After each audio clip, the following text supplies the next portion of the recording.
Okay, so a small disclaimer before anything is our content is created for entertainment purposes only. While we aim to share fun, engaging, and informative material, it should not be taken as professional advice or guidance. Any opinions expressed are personal and not intended to represent any organization or brand. Viewer discretion is advised, and we encourage anyone to do their own research before making decisions based on the content shared. So, by watching or interacting with our videos, you acknowledge that you are engaging with entertainment content exclusively.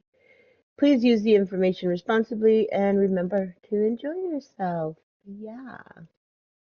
Here, here. That's out of the way now. All the nitty gritty.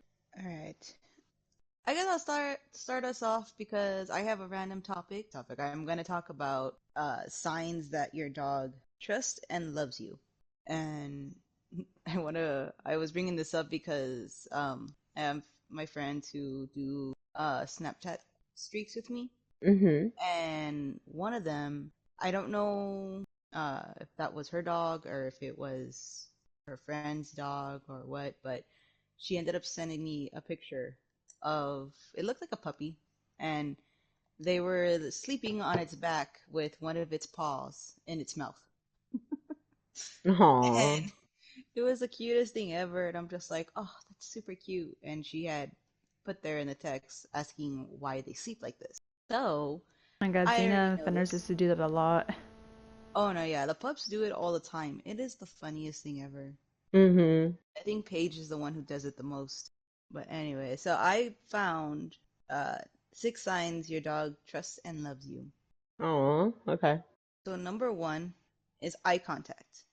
They give you what's called basically soft eyes, and this is where they kind of they kind of just stare at you. They don't really have anything like they don't look aggressive, they're very calm, they're just wanting to look at you.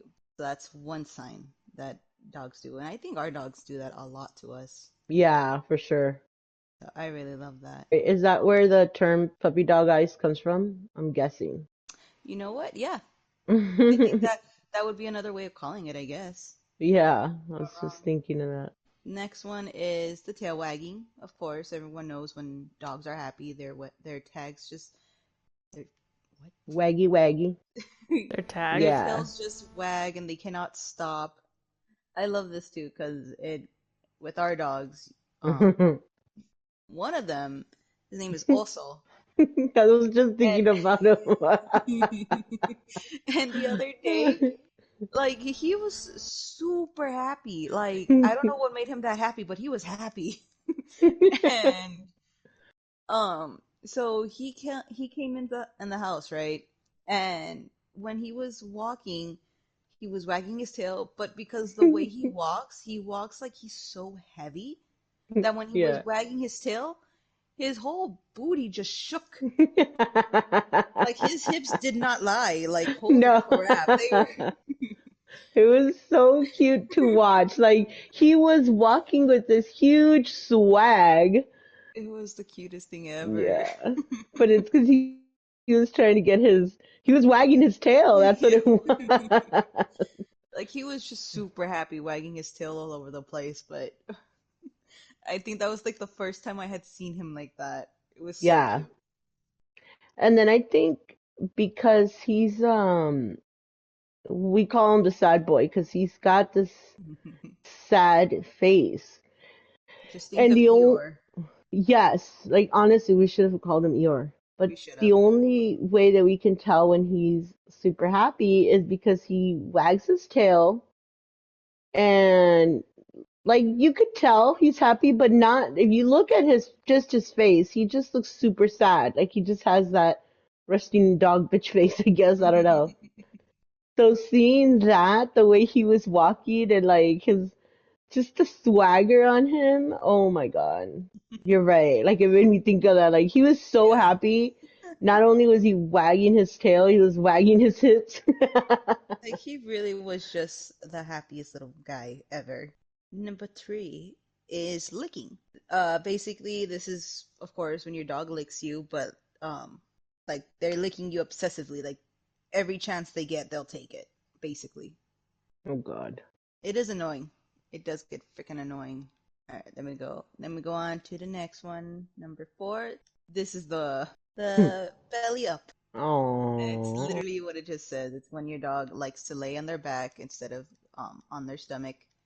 And this is a sign that they truly trust you because their belly is one of the most sensitive places. God forbid something were to bite them, like that's the area that they would want to go for. But Mm. if your dog is laying with their belly exposed, that shows a sign that they trust you enough to watch over them while they sleep.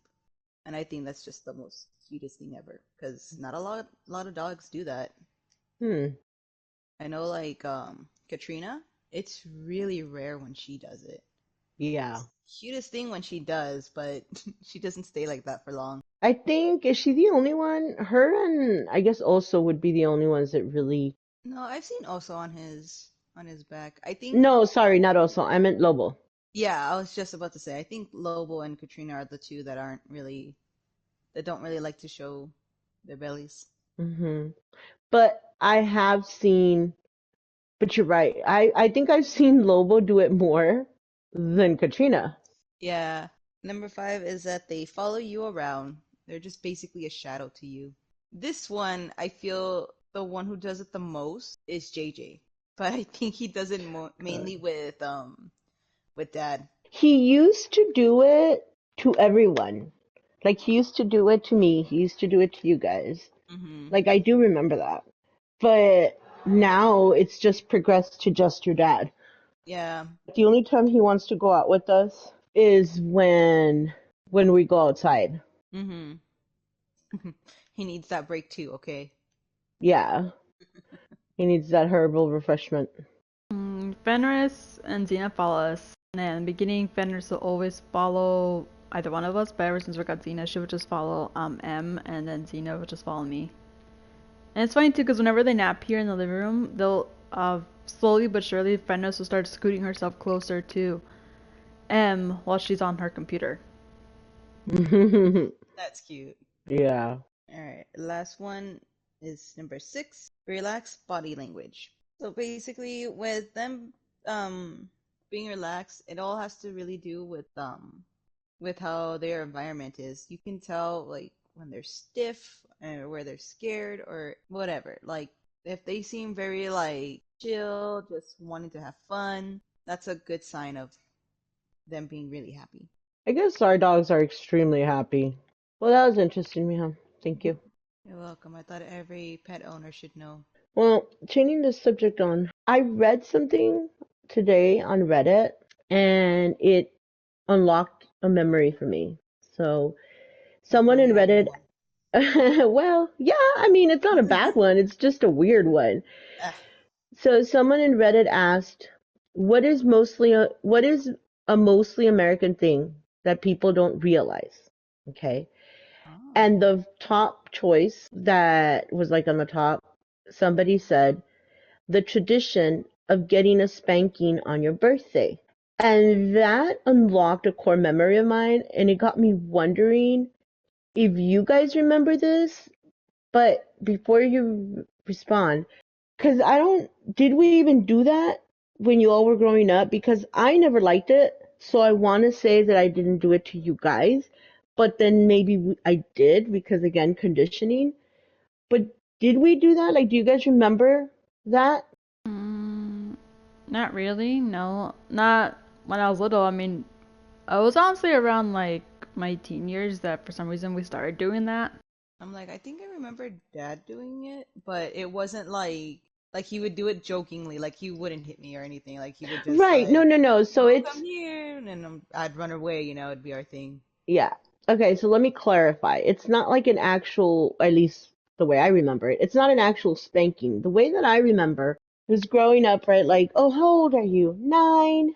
Oh, well, then you get 9. And then they would like, it's like a mock, Yeah, kind of like a mock spanking. Like, I remember they would literally pull me over like their lap and be like, or like I would run and like on the couch and I'd be laying down, face down, and then but again, it wasn't hard. It was like yeah, 1, 2, 3, and then, whatever number, and then in one to grow on. Yeah. And I had forgotten about that because I don't think we've done that in a long Yeah. time. Obviously, I guess because now we're all adults. But I didn't know that this is like just an American thing. That's not Have you only guys ever? the American thing that we do. No, it's not, obviously. There was other people saying a lot of other things. For example, but hold on, but before I move on to the other example, but this one is the one because I hadn't heard of this one in a long time. Like I said, it literally unlocked a memory for me because I was like, holy shit, yeah. And that's the one that out of all the things, to me, it was weird that it's an American thing. I didn't know that that was an American thing. Mm. And Well, then it got is me. it because like it was like a weird like adoptive adaptation? A lot of our stuff was always a lot of adaptations from Europe, um, originally because over here they wanted to make it like oh like I don't know why like I guess like copying the style or whatever, thinking like oh because they back then they're like oh they were classy, they looked like pretty cool and about it and everything, so they kind of copied it. But now it's like eventually like they grew out of it and they're like, it's not that good as we thought anymore. It just run out of style, but we kept up with it anyways. So they did do it I know, somewhere yes. else? Like, where did that start? I don't remember. I know for a fact it's not the upper class that did that for sure. I want to say someone like in the medium to like lower class who did that, and I think someone just saw it and just started copying it over here. Hmm. Like, again, like it's like with any type of trend, you see someone else doing it and you're like, oh, that looks kind of cool. I'm gonna do it too, and it just carries on that way. Yeah. Strangely enough, oh, I guess a weird topic that I kind of do know, tipping. Apparently, over here in Oh, America, yeah. in the beginning, we never freaking did that. It wasn't until some, again, like Europeans who would come over here or traders who would see other Europeans, like, again, mostly upper class, who did that. Like, they would give a tip, mostly, like, not only to, like, say how good their service was, but also to encourage them, again, to continue with their good service. And they're like, oh, we should do it over here. And again, eventually that died out in Europe and most parts of the world, but in America, we still freaking do it. Well, like I said, I just thought it was crazy because I don't remember, like, I remember doing it. But I remember that I didn't like it. I just thought like, oh, it's so, like, honestly, that's such a weird tradition to have. And then I want to say I don't remember doing it to you guys that much because of that. But you're right. I do kind of remember like, I guess jokingly, maybe 1 or 2 years that we did it. Yeah. That's what I was gonna say. I remember us always joking about it, but never really doing it, like ever participating really. Yeah. No, I would. I would get spanked.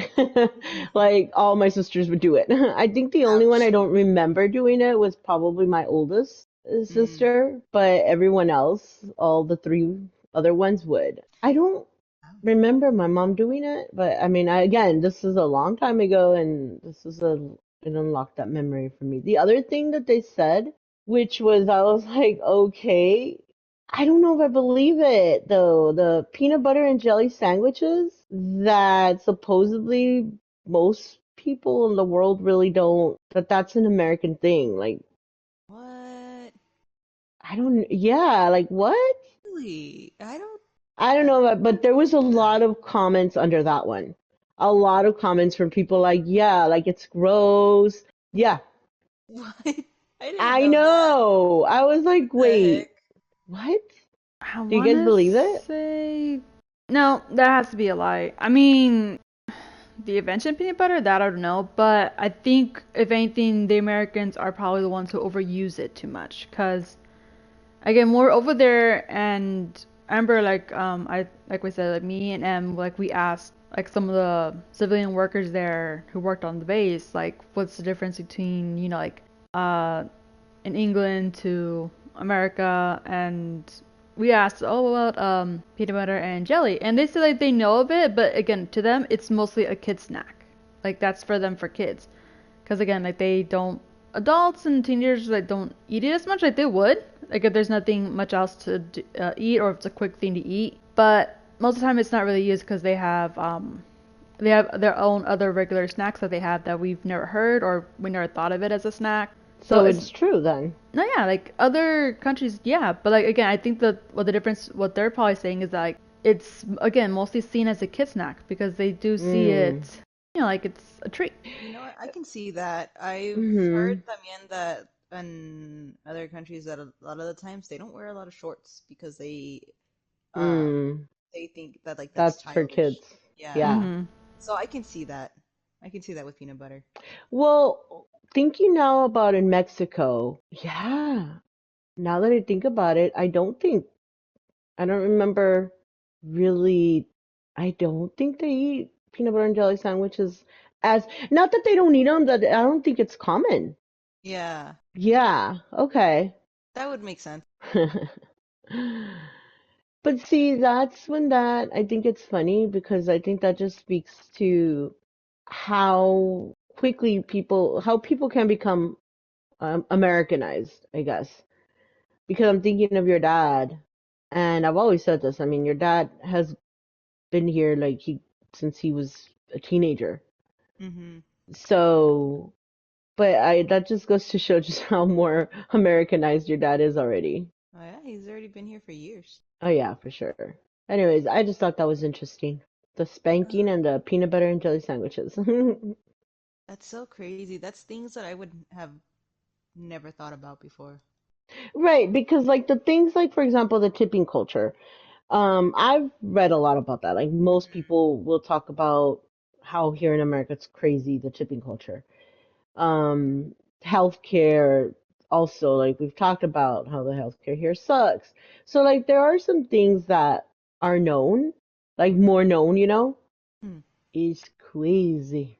Oh, actually, speaking of the tipping culture, I hear there's a lot of talks now how everyone's saying that we should ban that now too. We should. I agree with that. I mean, they need to start paying people livable wages. Apparently, there's I know it's a fast food. I want to see either a fast food place or like some place that's like a small little restaurant that instead of like a tipping thing, they have an automatic small tip service of like a dollar or two. But apparently that doesn't go to the worker. That goes to the healthcare coverage. Mm. Now, What? yeah, and people are saying like they were shocked and they were like, what the hell? Like so like they're getting like charging more extra because of that now. Well, and again, don't quote me on this, but years ago, this was even before I really actually knew anybody in England, but years ago, actually, when I was going to school for medical assistant, and there was a girl there who her husband, when she was going to graduate, her husband was in the military, and they were going to go to somewhere in England as well. I don't know, Europe. And everybody was like, "Oh, like are you gonna be able to work over there?" And she had said, again, this was years ago, that she had looked into it and everything, and that yes, that she could find a job over there as a medical assistant.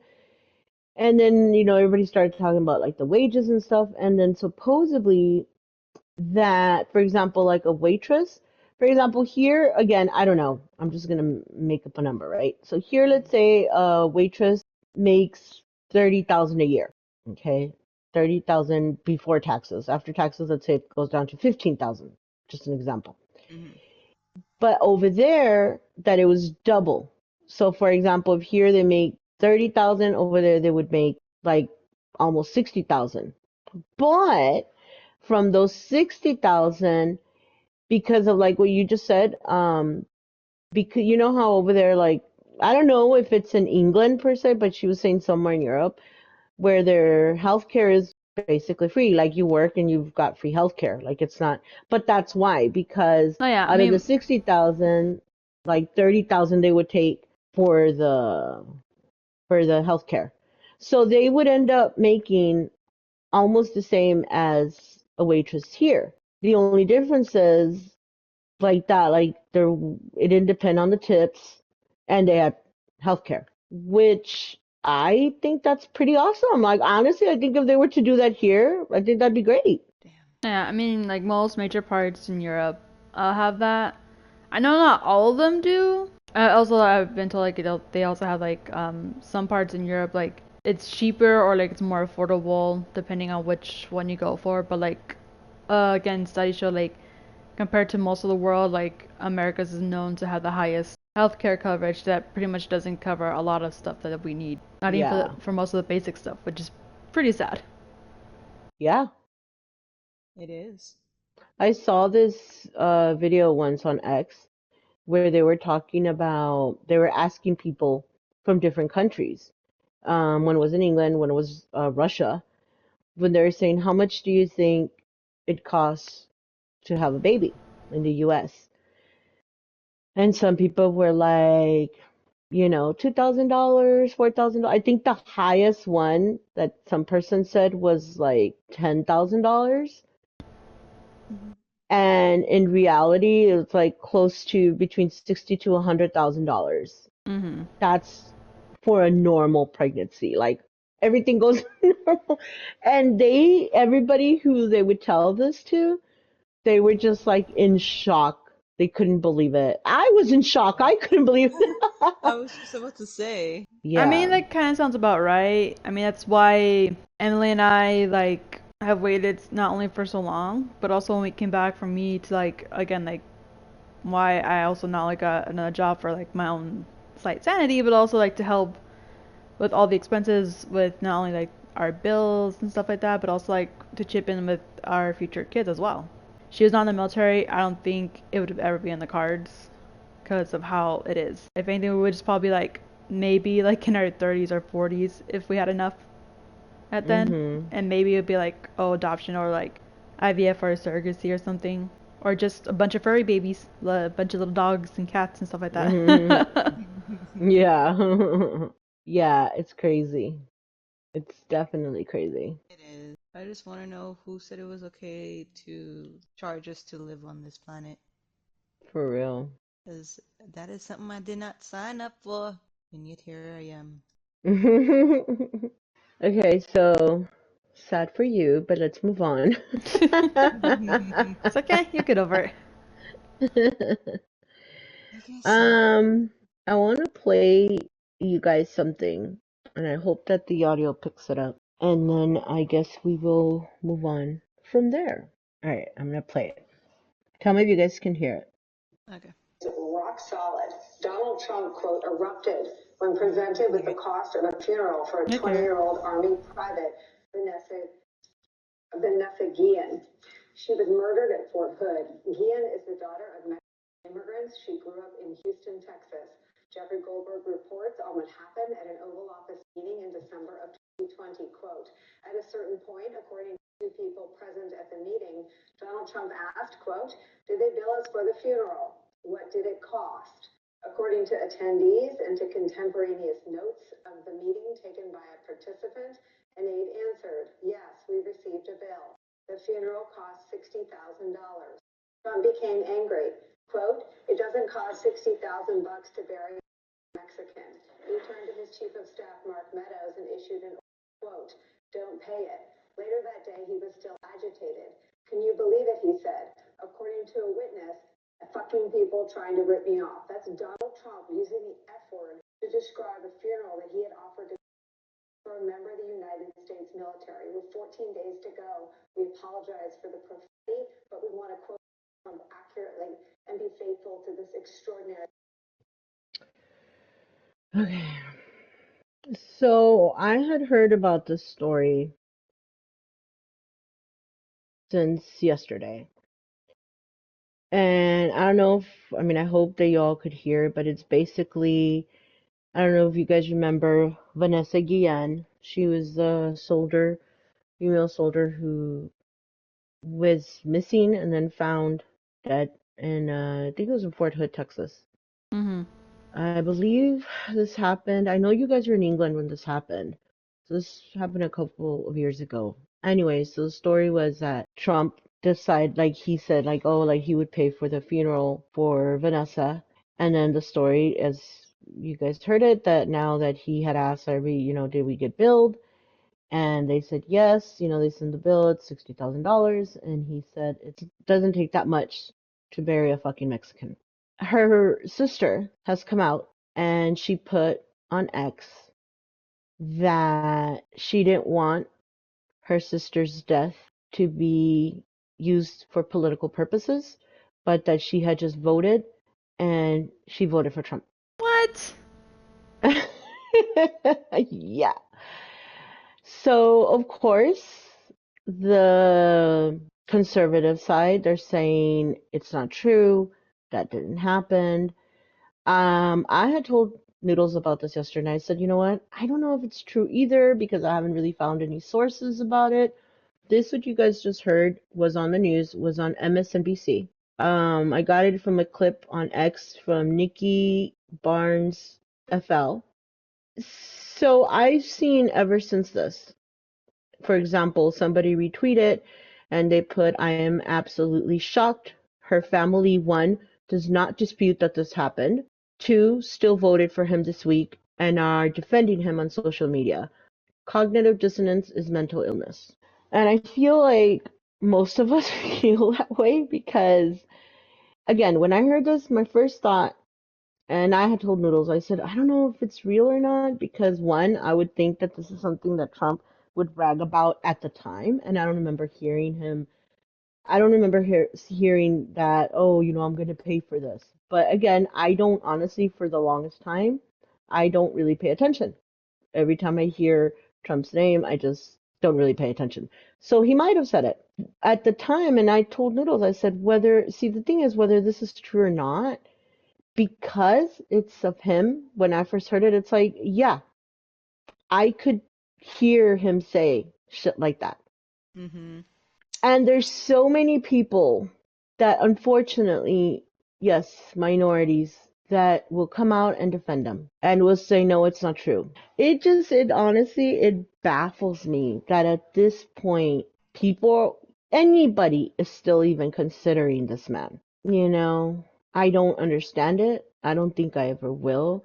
Yes, I've heard well, it's because it's racist people or it's prejudiced people and he's giving them the okay to be this way. Yeah, but I don't run into people I'm not in the same circles as Trump is, so I don't have to deal with him.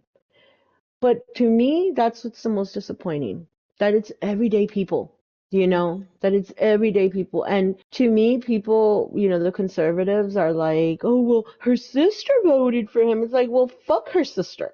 Fuck her sister and her family. Because it's like, what the fuck?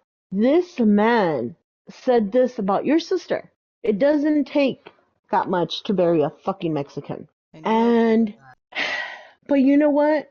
It doesn't surprise me because unfortunately, families be that way. Families will be like that. So to me, honestly, the fact that, oh, her sister is okay with it, her family, like, well, you know what? Fuck that. Because family can be very toxic. Mm-hmm. Honestly, if it would have been me, when I die, I expect almost all my family members to talk shit. They already do it anyway. But like something like that would not surprise me from some of my family members. So it doesn't surprise me from Vanessa Guillen's family. Obviously, I am very upset because this isn't the first time that he's talked shit about the Latino community. He Mm-hmm. talked about it the first time he fucking ran. He ran his mouth the first time he ran. And yet people, even from my own family, from your guys' family, that have voted for him, Hispanic people. So honestly, I've been hearing a lot of stuff that, oh, something's gonna finally break about Trump, and that's really it's gonna change, like it's gonna make everybody see. I don't think that's gonna happen. I think that I don't know if it was him that said it. I want to say it was that mentioned once, like, or I've heard it many times where it's like he could stand in the middle of New York rush hour and literally kill someone with a gun, and people would still be okay with that. Like at this point, it honestly does seem like he can literally get away with anything and everything. I know I'm gonna go out and vote today early voting. And people, you need to go out there and vote. And don't just vote, really think about it. Really think about this, because this isn't the first time he has said this about a group of people. He has said it many times about several people. Several, like, I don't know. I'm just disgusted. Mm-hmm. So that sucks. And then I hate it, because there's people that would be like, "Oh, you're just voting for Kamala because she's a woman." It's like, no, bitch. Like, really? Are you not paying attention? This isn't even about sex anymore. Like, Mm-hmm. it's the fact that one candidate is way more qualified. Yeah. I mean, I've seen it everywhere where people are complaining about why is it that this man is getting so many passes, and then there's other people that are grilling Kamala Harris for that. They keep asking, "Well, you're vice president. Why haven't you changed anything yet?" Well, the other idiot was president for 4 fucking years. And now look how everything is. Where is his fucking accountability? I'm sorry. That really triggered me because, again, it's not the first time and it's not going to be the last time that he talks shit. Not just about the Hispanic population, everybody across the board, even the people that are voting for him. He talks even shit about them. Mm-hmm. Like, that's what fucking boggles my mind. And we're Anyway, over here just nodding and saying, thank you. yeah. Thank you, sir. May I have another? Literally, that's that's Yeah. what they're doing. Yep. Well, that was fun to talk about. It's not. It's horrible, but it we do need to be aware. We need to be aware, and it's not right. I think we need to start calling out people when they're not right. Like in this case, that is not right. And just because her family is okay with it, well, I'm not okay with it, and so many other people are not okay with it. Good. People should be outraged right now. Yeah. But anyway, I don't know. They keep saying that the shoe's gonna drop, but I don't know. Like I said, I don't think that really matters. I'm like, I've been waiting and I've been seeing all these shoes fly and everyone else just be like looking the other way. So Anyways, you guys, I think that's good for today, right? I think so. Oh yeah. All right, ladies, thank you so much. I'm Mita, I'm Musica. And I'm Noodles. and we're bluntly talking. Bye. Bye. See you laters. Hey, don't forget to subscribe, like, share, and follow us on our other social media.